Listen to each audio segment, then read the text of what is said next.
Hello everyone, welcome to my channel. ఈరోజు ముగ్గు 11 చుక్కలది. సరి చుక్క ఒకటి వచ్చే వరకు మెలికల ముగ్గు. కొత్తగా మన ఛానల్ చూస్తున్న వాళ్ళు మన ఛానల్ అయితే సబ్స్క్రైబ్ చేసుకోండి. వీడియో నచ్చితే లైక్ చేయండి. వీడియో చూస్తూ ఉండండి. ఈలో మంచి స్టోరీ అయితే చెప్పుకుందాం. ఒక చిన్న గ్రామంలో ప్రతిరోజు అవమానాలు ఎదుర్కొంటూ ఒక అబ్బాయి తన కలల కోసం పోరాడుతున్నాడు. అతన్ని చూసి అందరూ నవ్వారు. నీ వల్ల ఏం కాదు అన్నారు. కానీ అదే అబ్బాయి ఒకరోజు అందరికీ ఇన్స్పిరేషన్ అయ్యాడు. స్టోరీలోకి వెళ్ళిపోదాం. ఒక చిన్న గ్రామంలో ఒక చిన్న కుటుంబం. ఆ కుటుంబంలో ఒక అబ్బాయి ఉండేవాడు. తన తండ్రి చిన్న రైతు, అమ్మ ఇంటి పనులు చేస్తూ కుటుంబాన్ని నడిపేది. తన చిన్నప్పటి నుంచే ఒక పెద్ద కల ఉండేది. నేను పెద్దయ్యాక మంచి పొజిషన్లో ఉండాలి, అమ్మా నాన్నల్ని గర్వపడేలా చేయాలి అని అనుకునేవాడు. కానీ పరిస్థితులు మాత్రం అతనికి సహకరించేవి కావు. స్కూల్కి వెళ్ళాలంటే 4 కిలోమీటర్లు నడవాలి. కొన్ని రోజులు చెప్పులు లేకుండా వెళ్ళాడు.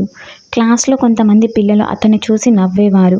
నీ వల్ల ఏం కాదు, నీ వల్ల ఏమవుతుందిరా అని ఎగతాళి చేసేవారు.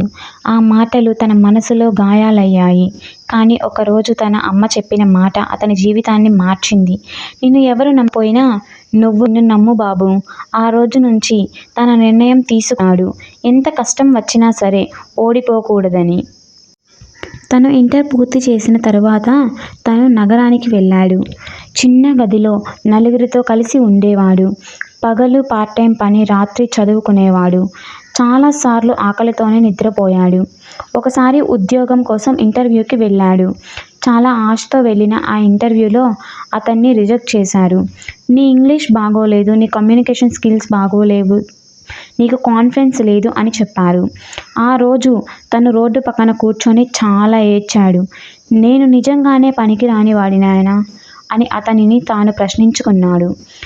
అప్పుడు అతనికి తన అమ్మ మాట గుర్తుకొచ్చింది. నువ్వు నిన్ను నమ్ము. అతను మళ్ళీ లేచాడు, మళ్ళీ ప్రయత్నించాడు. తను ఒక పార్ట్ టైం జాబ్ చేస్తున్నాడు కదా, అది హోటల్లో పనిచేస్తున్నాడు. హోటల్లో పనిచేసే సమయంలో ఒక వృద్ధుడు వచ్చాడు. ఆ వృద్ధుడు తన బాధను గమనించాడు. ఏమైంది బాబు అని అడిగాడు. మొదట తను ఏమీ చెప్పలేదు. కానీ కొంతసేపటికి తన కథ మొత్తం చెప్పేశాడు. అప్పుడు ఆ వృద్ధుడు నవ్వుతూ ఇలా అన్నాడు, జీవితంలో ఓడిపోయిన వాళ్ళు కాదు, ఓటమి తర్వాత ప్రయత్నం ఆపేసిన వాళ్ళే నిజంగా ఓడిపోయిన వాళ్ళు అని చెప్పాడు. ఆ మాట తన మనసులో బలంగా నిలిచిపోయింది.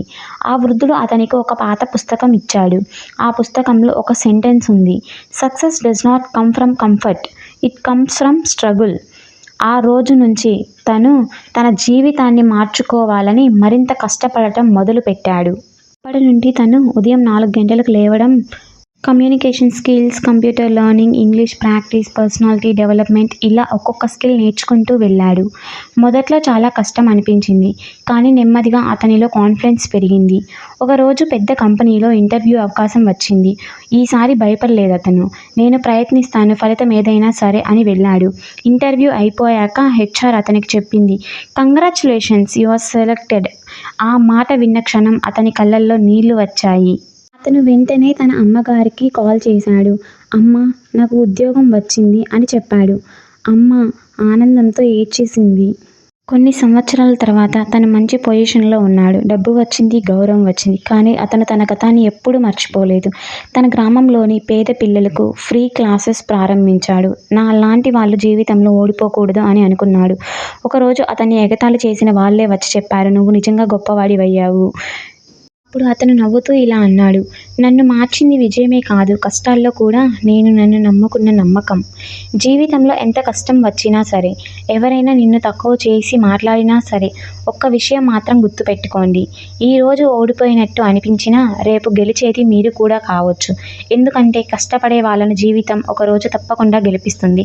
వీడియో నచ్చితే లైక్ చేయండి, మన ఛానల్కి సబ్స్క్రైబ్ చేసుకోండి. Thank you.